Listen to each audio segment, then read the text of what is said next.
मित्रांनो, सुख म्हणजे नक्की काय असतं, शरीरामध्ये काय घडले आपण ते बघणार आहोत. आदिराजला बेबी धडकते आणि इकडे बेबी तू कशी काय असं आदिराज विचारतो. त्यानंतर मी काही नाही केलं, सर्व शालिनीने केलं, मी फक्त खिचीक असं ती बोलते आणि तिथून पळून जाते. लवली आणि आदिराज तिचा पाठलाग करतात पण ती सापडेना. शालिनी त्रिशूळ सापडलं म्हणून आनंद व्यक्त करत असते. नित्य, आदिराज, गौरी, जयदीप, कुठे गेली तुमची पुण्याई? त्रिशूळ तर मला सापडलं. तुमची वेळ संपलेली आहे. तुमचा मृत्यू माझ्याच हाती आहे आणि एक नाही तर दुसऱ्यांदा देखील तुम्ही माझ्याच हाताने मरणार. मारण्याची संधी पुन्हा नियतीने मला दिली आहे. असा मृत्यू देईल तुम्हाला, असं मरण देईल तुम्हाला की जेणेकरून तुम्हाला पुनर्जन्म होण्याची इच्छा देखील होणार नाही. मी माझं काहीच वाकडं करू शकणार नाही कारण माझ्या हातात त्रिशूळ आहे. म्हणून ती हसू लागते. मागच्या वेळेस गौरी आणि जयदीपनी पूजा केलेला क्षण आठवतो. शालिनीने सेम टू सेम दुसरा त्रिशूळ बनवून ठेवलेला असतो. त्रिशूळ तर मला सापडला आहे म्हणून ती खूप खुश असते. मृत्यू माझ्याच हातातून होणार कारण मी आहे शालिनी असं ती बोलते. दोघांनाही बेबी सापडत नाही. तो लवलीला सांगतो तू बेबीला शोध कारण बेबीने काहीतरी बघितलं आहे. ती म्हणत होती की शालिनी काही केलं, मी फक्त खिचीक केलं.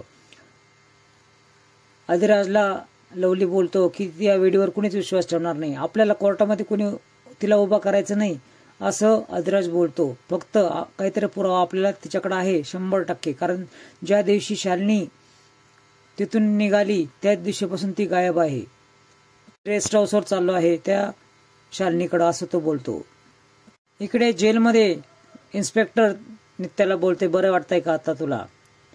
आज तुझा घरून डबा आला आहे, बाहेर जेवायला जा, उद्यापासून तुझा रिमांड मी घेणार आहे असं ती बोलते. आणि त्यावेळेस माझ्यातला इन्स्पेक्टरच बोलेल आणि सावरी डबा घेऊन आलेले असतात. सोमा शालिनी सांगतो पिंजरा पाठीमागं टाकला आहे, त्याला दिसणार नाही असा. आदिराजच्या आई वडिलांना राजमाने वाचवला आहे, तो इथे येईलच. टेन्शन घेऊ नको सोमा, आता त्याला सगळं कळलेलं आहे, मला घाबरायची काही गरज नाही असं शालिनी बोलते. खूप मजा येईल, आता मी सर्वांना समोर जाऊन संपवणार आहे असं ती सोमाला उत्तर देते. तेवढ्यात आदिराजच्या गाडीचा आवाज येतो.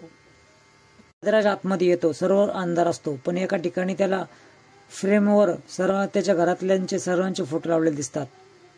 त्याचा फोटो लटकतो आणि तो पाण्यामध्ये पडतो आणि टाळ्या वाजवतच खाली येते.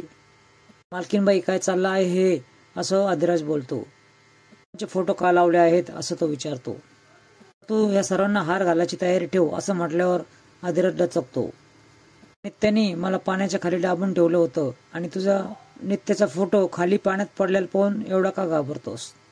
त्यावेळेस बुडवण्याचा प्रयत्न केला, आता तर फक्त तिचा फोटो पाण्यात बुडत आहे. तिला आता तिच्या खुनाची केलेली शिक्षा देखील मिळणार आहे ना. त्या मॅडमनी काहीच केलं नाहीये, मग तो खून कुणी केला असं शालिनी बोलते. खून केला आहे ना, त्याला आपण शिक्षा देऊयात असं शालिनी पुढे बोलू लागते. आणि चुटकी वाजवते आणि जयदीपचा फोटो तिथे येतो आणि त्याला आग लागते. यश म्हणतो काय चाललं आहे मला काहीच कळत नाही. तुमच्यावर एवढा विश्वास दाखवला, दौड बोलल्यानंतर शालिनी जोरात ओरडते, नाटक बंद कर तुझं. तर मी ठेवला होता तुझ्यावर, मी तुला आदिराज समजत होते पण तू अविश्वास जास्त वेळ टिकू नाही शकला जयदीप असं ती बोलते. आदिराज खूप गडबडतो. जन्मी तुम्हाला मी मारून टाकलं होतं, याच्यावरून तुम्हाला अक्कल नाही आली का अजून पण असं शालिनी बोलते. अशी खेळत आहेस तू, म्हणूनच तुझा फोटो जाळला आहे मी असं ती पुढे बोलते. जाऊन सांगायला पाहिजे होतं त्या नित्याला की या जन्मात काय पुढच्या 7 जन्मात देखील तू या शालिनीला मात करू शकत नाही. तुम्ही दोघेही माझ्या हातातून संपणार. आदिराज जोरावर तिच्यावर ओरडतो, धावून जातो आणि शालिनी असं बोलतो. तिला तो पकडणार तेवढ्यात पाठीमागून जाळं घेऊन सोमा त्याला पकडतो. अगोदर मालकीनबाई आणि आता लगेच शालिनी का असं ती देखील चिडून बोलते आणि हसू लागते. मला काय वेड्यात काढणार काय, आयुष्यावर माझ्याशी खेळत बसणार? दीपाये, मी तेव्हाच तुला ओळखलं होतं जेव्हा तुम्ही मला पाण्याखाली डांबलं होतं. आता मी तुला संपू शकतो असं म्हणून तो सगळं जाळं वगैरे काढून बाहेर येतो. शालिनी जवळ जातो त्याच वेळेस ती बोलते की पहिले तुझ्या बायकोला तू वाचव, कारण तिच्या जेवणात मी विष टाकलं आहे. तिला वाचायचं आहे का मला मारायचं आहे तूच ठरव असं म्हणून आदिराज तिथून निघून जातो. राजमा सावरी देखत नित्य जेवत असते. कशी आहे तू असं राजमा विचारते. वाटत नाही असं नित्य म्हटल्यानंतर त्या बाळासाठी तरी कमीत कमी खा असं ती बोलते. मिसिंग रिपोर्टपाशी तिला बेबीचा फोटो दिसतो आणि नित्या सांगते की ही वेडी ज्यावेळेस शालिनी सुटली त्यावेळेस पासून ती गायब आहे. नक्कीच तिला काहीतरी माहीत असणार आहे. शालिनीचा आणि बेबीचा नक्कीच काहीतरी संबंध आहे असं नित्या पुढे बोलू लागते. मार्ग तिच्यापासून नक्कीच सापडू शकेल. त्यावेळेस गुपचूप जाऊन फोटो काढून घेते. चक्कर येऊ लागते आणि त्याच वेळेस आदिराज तिथे येतो. पूर्ण डबा खाल्ला आहे का असं तो विचारतो. एक हवालदार तिथे येतो. धर्मशाळा आहे का ही, कस का आतमध्ये आलास तो असं तो विचारतो. त्यानंतर आदिराज मी हिचा नवरा आहे असं सांगतो. मला धोका आहे म्हणून मी इथं आलो आहे असं सांगतो.